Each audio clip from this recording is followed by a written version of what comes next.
कोपरगावची भन्नाट खाऊ गल्ली आता तुमच्या आवडीचे सर्व पदार्थ एकाच ठिकाणी, एकदम टेस्टी, एकदम फ्रेश। आता pizza, momos, ice cream, juice, pav bhaji, misal, café, dosa, dal batti, veg biryani, panipuri, Chinese सगळं एकाच ठिकाणी। टेस्ट एकदम जबरदस्त, क्वालिटी फुल ऑन आणि फॅमिलीसाठी बेस्ट व्यवस्था। आमचा पत्ता कॅनव्हास कॅफे, खाऊ गल्ली, निवारा कॉर्नर, कोपरगाव। कोपरगाव शहर व तालुक्यात अवैध व्यवसायांवर एलसीबीच्या पथकानं मोठी कारवाई करत 5 ठिकाणी छापे टाकले। या कारवाईत गुटखा विक्री करणारे आणि जुगार अड्ड्यांवर धाड टाकून 11 आरोपींविरुद्ध 5 गुन्हे दाखल करण्यात आले असून एकूण 2,14,772 रुपयांचा मुद्देमाल जप्त करण्यात आला आहे। कोपरगाव पोलिसांच्या नाकावर टिचून एलसीबीच्या पथकानं ही कारवाई केल्यानं कोपरगाव पोलिसांच्या कार्यक्षमतेवर नागरिकांमधून प्रश्नचिन्ह उपस्थित केलं जात आहे। जिल्हा पोलीस अधीक्षक मुमक्का सुदर्शन यांनी जिल्ह्यातील अवैध धंद्यांवर कठोर कारवाईचे आदेश दिले होते। त्यानुसार स्थानिक गुन्हे शाखेचे पोलीस निरीक्षक संतोष मुटकुळे यांच्या मार्गदर्शनाखाली विशेष पथकानं 1 ऑगस्ट रोजी कोपरगाव शहर आणि तालुका पोलीस ठाण्यांच्या हद्दीत कारवाई केली। कारवाई दरम्यान 3 ठिकाणी अवैध गुटखा विक्री प्रकरणी गुन्हे दाखल करण्यात आले, तर 2 ठिकाणी सुरू असलेल्या जुगार अड्ड्यांवर धाड टाकून आरोपींना ताब्यात घेण्यात आलं।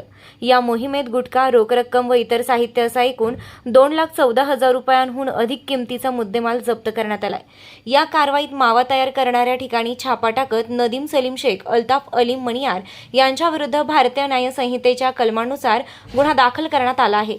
तसेच गुटखा विक्री करणाऱ्या अभिजित ठाकरे राहणार तालुका कोपरगाव, अर्जुन सोनी राहणार कोळपेवाडी, आरिफ रज्जाक पठाण कोळपेवाडी यांच्याविरुद्ध गुन्हा दाखल करण्यात आला आहे। तसेच अवैध जुगार अड्ड्यांवर छापा टाकत गणेश साहेबराव गर्जे राहणार संजीवनी, विनोद नामदेव अहिरे राहणार शिंगणापूर, प्रसाद पेंढारे संजयनगर कोपरगाव, सोमनाथ अण्णा महाजन राहणार शिंगणापूर, चंद्रकांत वाघोजी जाधव शिंगणापूर, रवींद्र माधव तेलोरे लक्ष्मीनगर कोपरगाव यांच्याविरुद्ध जुगारबंदी कायदा कलमानुसार कारवाई करण्यात आली आहे। काही आरोपींना अटक करण्यात आली असून 2 आरोपी फरार असल्याची माहिती पोलिसांनी दिली आहे। फरार आरोपींचा शोध सुरू असून अवैध व्यवसायांविरोधातील कारवाया पुढेही सुरू राहणार असल्याचं पोलिसांनी स्पष्ट केलंय।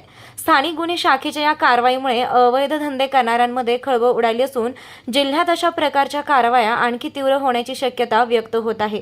सदरची कारवाई जिल्हा पोलीस अधीक्षक मुमक्का सुदर्शन यांच्या आदेशाने एलसीबीचे पोलीस निरीक्षक संतोष मुटकुळे यांच्या मार्गदर्शनाखाली पोलीस अंमलदार अरुण गांगुर्डे, विजय ठोंबरे, अभिजित अर्कल, अशोक लिपणे, रणजित जाधव व अमृत आढाव यांच्या पथकानं केली आहे।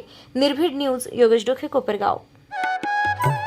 सर्वोत्तम पुरस्कार प्राप्त संस्था ज्योती सहकारी पतसंस्था। ठेवी 420 कोटी, कर्ज 280 कोटी, गुंतवणूक 169 कोटी, एकूण व्यवसाय 700 कोटी। सोने तारण कर्ज, लॉकर सुविधा, मोबाईल बँकिंग सुविधा, सुलभ कर्ज वितरण, मोबाईल कलेक्शन आदी सुविधांसह विनम्र व तत्पर सेवा। महाराष्ट्रातील एक अग्रगण्य संस्था ज्योती सहकारी पतसंस्था कोपर।